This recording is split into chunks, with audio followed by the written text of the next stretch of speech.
c'est mieux. Voilà. Bon, il faut que je pousse le coffre, le gros coffre de mon putain d'ancêtre, les gars. Il faut que je le pousse contre le mur que je viens de peindre à moitié, hein. Vous avez vu que le bas du mur, je l'ai pas fait, mais vas-y, le coffre il cache, c'est bon. Hein. Voilà.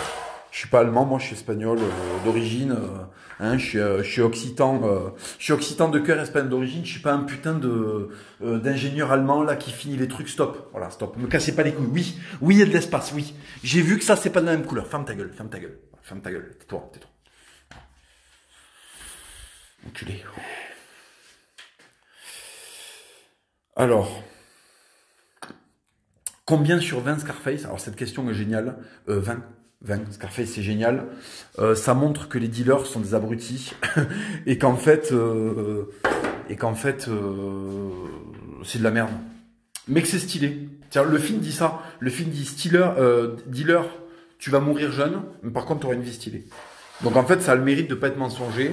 C'est pas le rap français de merde qui te dit ouais je suis trop stylé alors que les mecs vivent du RSA et louent des voitures pour faire des clips, tu vois.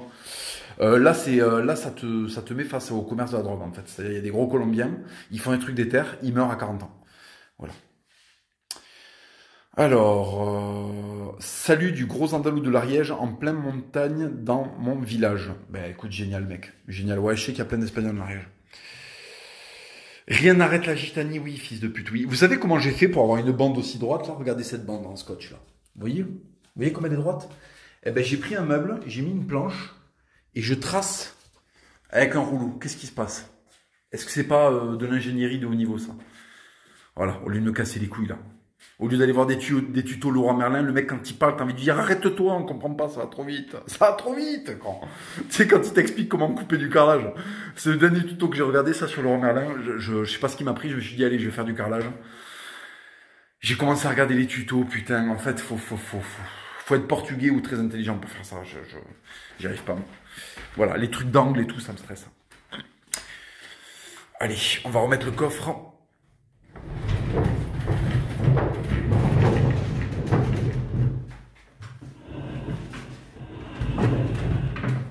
Et ouais, je vous fais participer un peu, puisque vous êtes dans la pièce, je vous fais ranger le meuble un peu.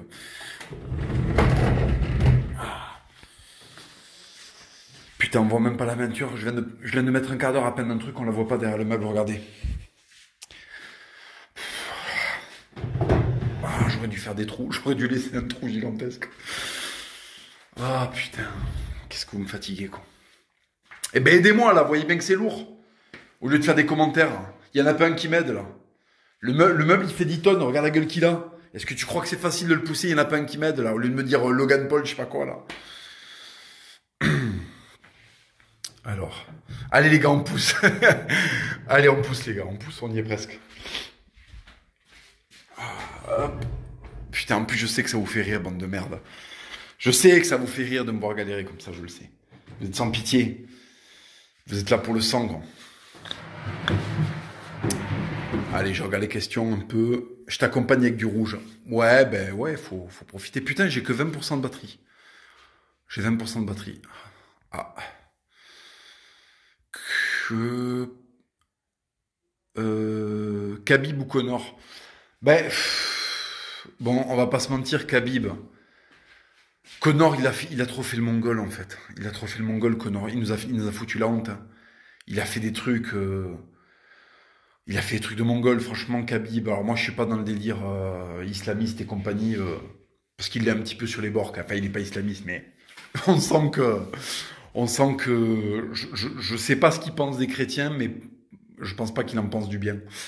Mais bon, je préfère la mentalité de Khabib quand même parce que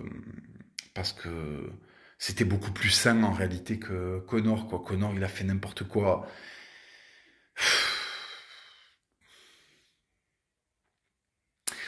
Ouais. C'est un peu chiant parce que c'était un super champion et qui régalait, et puis il y avait le côté catholique irlandais, tout ça et tout. Mais il a trop fait le mongol, ça m'a stressé. Il nous a vraiment fait passer pour des pipes. Parce qu'en plus, le combat contre Khabib, il a mis des histoires de religion dedans, et c'était vraiment le combat du musulman contre le chrétien, c'était de la merde, quoi. J'avais vraiment pas envie que ce soit ce chrétien-là qui nous représente. Je préférais quand c'était Fedor, quoi. Voilà. Je préférais quand c'était Fedor qui représentait la team chrétien, quoi. Connor, c'était... Connor, c'était pas génial. Attendez, je vous montre le mur que je vais peindre là, parce que pour que vous voyez la gueule du truc, quoi. Regardez-moi ça, quoi. Putain. Qu'est-ce que c'est, ça? Qu'est-ce que c'est, ça? Regardez-moi ça, putain. Enculé, ça va être long. Bon, vous allez rester avec moi pendant que je peins. Voilà. Vu que je m'ennuie, vous allez me parler, vous allez me poser des questions pendant que je peins. Ah! Allez, je m'assois. Ah, putain. Fedor, pote de Khabib. Ouais, ouais, ça m'étonne pas. Non, non, mais après, Khabib, c'est un type, on voit bien qu'il est respectueux et tout. Il a fait une promesse à sa daronne, c'est de pas recombattre. Enfin, non, non, mais moi, j'ai rien à dire sur la personnalité de Khabib. Hein. Moi, je pense que c'est un type qui fait honneur à sa culture et tout ça, il n'y a pas de problème. Hein, mais j'aurais aimé que Connor ne soit pas du coup un putain de clown et que ce soit un truc respectable et tout, ça aurait été stylé, quoi. Là, vraiment, il a fait le mongol, quoi. Il a vraiment fait le mongol. Il a vraiment fait le mongol. Logan Paul, bon boxeur. Je confonds toujours Jake et Logan. Mais en fait, ouais. En fait, il y a un des frères qui est très très bon. Hein. Il y a un des frères, c'est pas mal du tout ce qu'il fait. Hein. Moi, je trouve qu'il a fermé des gueules. Il a mis des KO qui sont très très sales. Et puis la boxe pro, c'est difficile. Non, non, non, le mec a fait des trucs super. Hein, franchement, les gars, je prends pas de coke. Mais en fait, j'ai les cloisons nasales éclatées par le rugby, la boxe. J'ai des allergies. Donc, dès que je fais une vidéo, je me touche le nez frénétiquement. T'as des mecs qui sont là, ah, ils tapent de la coke et tout. Pas du tout. J'ai des putains d'allergies et j'ai le truc bouché. Ça respire super mal, ça me casse les couilles. Ah. Alors, bienvenue en Charente-Maritime. Non, la Charente, putain, les gars, la Charente, c'est une des régions que j'ai pas faites. Comme je vous dis à chaque fois dans tous les lives, partout où je suis allé en France, je me suis régalé. La Charente, j'ai pas fait, quoi. Il y a des régions comme ça que j'ai pas encore fait. L'Alsace, c'est pareil, j'ai pas encore fait. Alors, un petit tour de prévu chez les voisins portugais. J'aimerais beaucoup retourner au Portugal. J'y suis allé au début des années 2000. Je m'étais régalé. J'adore ce pays. Je kiffe les Portugais. Je kiffe la bouffe portugaise. Je kiffe l'ambiance au Portugal. Les Portugais, ils sont très, très, très déter. Je vous garantis qu'au Portugal, il y a zéro racaille de merde, quoi. Il y a vraiment zéro racaille de merde. Les Portugais, ils sont très, très déter. Ils se laissent pas emmerder. C'est des gens très gentils, mais ils se laissent pas emmerder, quoi. La Bretagne, t'es passé où? Je suis passé à Paimpol, à Ploubazlanec. Je suis allé à Rennes, c'était dégueulasse. Je suis allé à Brest, c'était sympa mais pas très beau. Je suis allé à Saint-Malo, c'était magnifique. Je suis allé à l'île de Bréa. Je suis allé sur l'île de Ré. Je suis allé,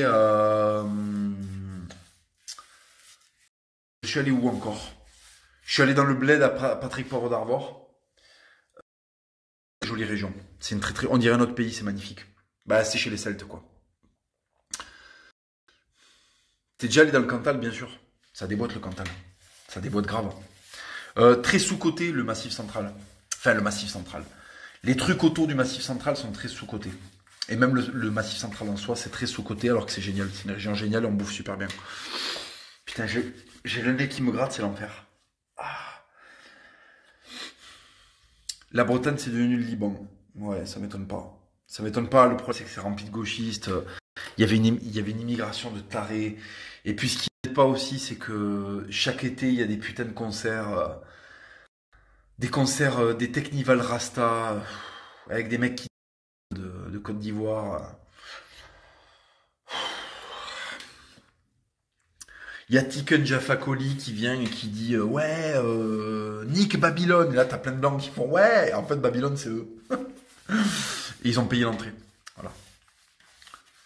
Ça, c'est le problème du Celte. Hein. Le Celte a un petit problème. Hein. Le Celte, il est stylé hein, sur plein de trucs, mais alors il aime, putain, il est We Are the World, hein, le Celte. Hein. Il est We Are the World. Il aime, voilà. Il aime, je sais pas, il aime qu'on foute du manioc dans sa crêpe. Voilà.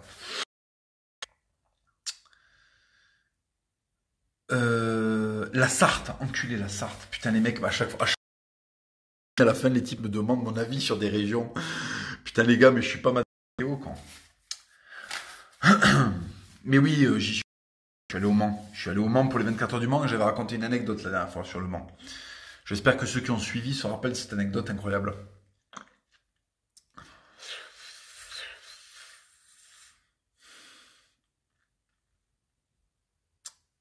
Putain, ça va trop vite. Moi, je préférais. Putain, c'est dur à dire. C'est dur à dire. Tous les fromages déchirent. Tout. Tous les fromages, le reblochon, c'est bon. Le camembert, c'est bon.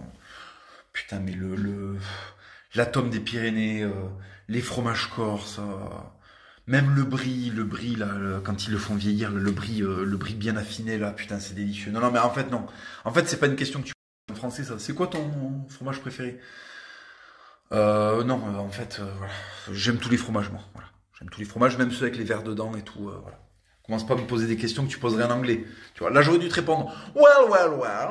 What's my favorite cheese? I think it's a Gouda. Oh, you're a gros fils de pute alors. You have aucun goût, fils de pute. Tout elle mi Gouda.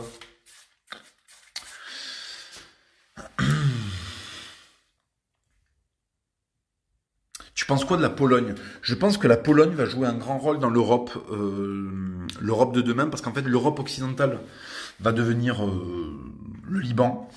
Et en fait, plus ça va aller, plus l'Est va avoir du poids en fait, démographique, diplomatique et tout. Et je pense qu'en fait, les Polonais vont jouer un grand rôle. Et puis la Pologne, c'est stylé. La Pologne, ils font des statues de Jésus de ouf. Ils ont mis des branlées aux gros Turcs. Non mais les Polonais me régalent. Les Polonais, ils ont arrêté une invasion mongole. Vous savez que les Mongols voulaient venir, ils voulaient venir en Europe en fait, et les Polonais se sont chargés de les éclater. Voilà. Donc, si tu veux, les Polacques, c'est du solide, hein. Bon, ils ont des têtes. Tu sens qu'il y a plein de gens de leur famille qui ont eu des morts pas drôles au fond d'une mine. Ils sentent un peu les fonds de verre de Ricard du Nord-Pas-de-Calais, mais ils sont géniaux. Ils sont géniaux, ils croient en Dieu, ils ont des couilles, ils sont extrêmement déter. C'est des méga gros cathos, ils ont une histoire de ouf. Ils ont des héros nationaux qui sont géniaux. Il y a un film polonais que j'avais vu, extrêmement déter, avec une espèce de moustachu. Enfin, c'était génial. C'était un moustachu qui faisait, il mettait des branlées à l'envahisseur et tout, ça régalait. Ça régalait. Non, non, la Pologne, voilà. Après, moi, j'ai beaucoup bossé avec les Polonais quand j'étais déménageur, parce que, en fait, il y a beaucoup de Polonais qui travaillent en Angleterre pour Crown Déménagement, qui est une entreprise anglaise qui fait beaucoup le Sud-Ouest. Et en fait, tous leurs ouvriers sont polonais. Voilà. Ils emploient beaucoup de Polonais, quoi. Que penses-tu de Francis Ngannou? Ben, je pense qu'en fait, c'est un très très bon combattant. Je pense qu'il a une frappe et une force de taré. Par contre, je pense que c'est pas un personnage qui marque les gens. Le Banner, il marquait grave les gens, quoi. Le Banner, Tyson, les mecs comme ça, ils étaient charismatiques, ils avaient un truc. Je trouve que Ngannou, il est un petit peu avare de sa personnalité, quoi. Voilà, il est très blédard au sens noble du terme, hein, dans le sens où il est très, c'est un mec qui est très pudique. Je crois qu'il est un peu caractériel aussi, et donc du coup il parle pas trop. Le problème c'est que si tu veux, à un moment faut faire le job, quoi. Faut faire rêver un peu les gens. Et c'est vrai qu'il est champion UFC. C'est le premier Africain, je crois, à être champion UFC. Et il n'y a pas une énorme hype autour de lui. Il y a une hype, mais il y a pas une aussi grosse hype que ça, quoi. Alors que le type pourrait, mais parce qu'il communique pas super bien, je pense. Je pense qu'il y a des efforts à faire sur la communication, à mon avis. Es-tu déjà venu à Chinon? Non, mais j'aimerais beaucoup. J'aimerais énormément venir à Chinon. Mike Tyson ou Mohamed Ali? Mike Tyson, 100 fois. 100 fois. Mohamed Ali, très surcoté, pour plein de raisons que les gens qui connaissent pas la boxe ne veulent pas accepter. Mohamed Ali, il y a plein de problèmes, en fait. Il y a énormément de problèmes. Quand tu connais l'histoire de la vie de Mohamed Ali, quand tu connais le détail de ses combats, quand tu sais que son premier combat contre Sonny Liston, il est acheté, que Frazier l'a aidé pendant que Ali était dans la merde, et puis Ali lui a craché dessus après. C'est un mec qui avait pas de race, mais c'est un très très bon combattant. Et en fait,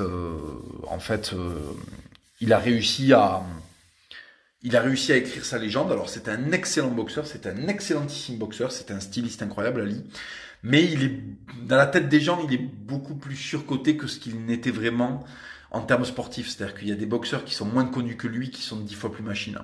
Et pour moi, Mike Tyson est le poids lourd le plus redoutable qui ait eu dans la catégorie des lourds. Euh, alors, si je devais en donner trois, je mettrais Rocky Marciano, Tyson et Fury.